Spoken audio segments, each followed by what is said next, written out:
роҳбарияти омӯзгорон ва таълимгирандагони гимназияи рақами 2 барои хонандагони болавоқати шаҳри Душанбе дар фестивали ҷумҳуриявии ҳафтаи китоби кӯдакону наврасони Тоҷикистон аз худ фаъолнокӣ нишон доданд. дар ин муассисаи таълимӣ ҳамоишу чорабиниҳои фарҳанги маърифатӣ ташкилу роҳандозӣ шуда истодааст. ин навбат чунин як чорабиниро хонандагони гимназия ташкилу роҳандозӣ карданд ки фарогирии қироати шеъру тарона, саҳначаҳои тарбиявӣ ва васфи китобу мавқеи он буд. волидайни хонандагон бо тамошои барномаи омода кардаи наврасону кӯдакон изҳори хушнудӣ карданд.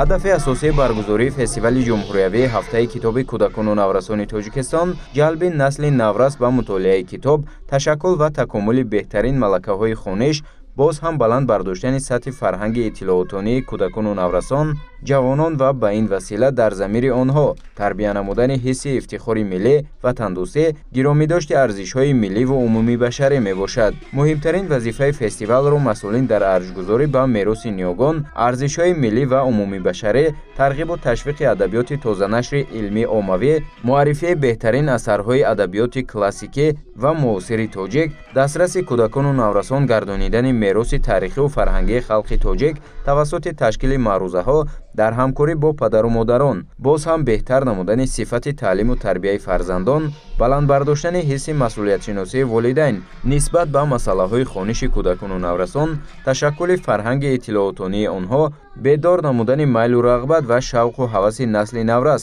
ба мутолиаи китоб ва чорабиниҳои гуногуни фарҳангӣ, кашфи истеъдодҳои ҷавон, ташкили ярмаркаи китобҳои бачагона маънидод карданд. дар охири чорабинӣ иштирокчиёни фаъол аз ҷониби роҳбарияти гимназияи рақами 2 барои хонандагони болаёқати шаҳри Душанбе бо ифтихорнома сарфароз гардонида шуданд.